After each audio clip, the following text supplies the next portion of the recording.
All right, here we are at Kime Hall Courtyard, and we're doing a little bit of seeding renovation. Over the years, the lawn has kind of declined due to what was in here.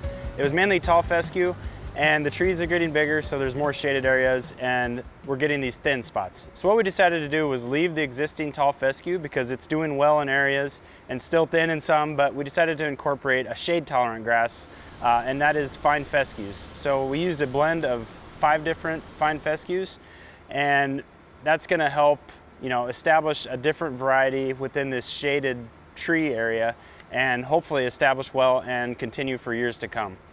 So the reason we're choosing a seed that's better for the shade, if any homeowner does have a tree where they've been having difficulty establishing it, it's not always the grass. It can be just the tree is sucking a lot of the moisture. So no matter what grass you grow there, it might be difficult to keep alive if you're not doing supplemental watering. So in this area, we chose a shade mix, and we're hopeful that we can get that established and make sure that we get enough water under those trees to help that grass thrive.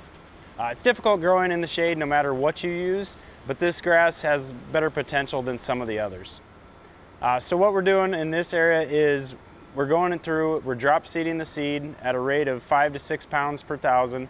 And then we're coming in with a power rake, and what that does is it beats up the top thatch layer and the soil layer, and it incorporates the seed into that mix while also allowing the old mix to survive. We didn't end up spraying any Roundup to kill off the existing. We're trying to just incorporate new grasses within what we have. So next we're going to go and we're going to at least fertilize this area with phosphorus.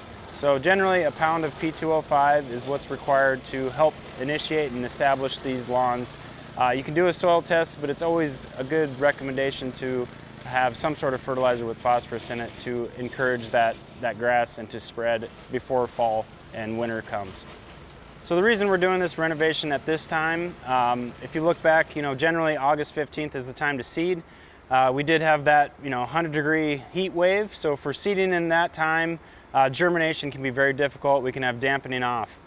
So we still have a good time frame here all the way up to, I'd say, September 15th to get our cool season grasses in the ground. That's why we're doing it now when the cooler temperatures are around.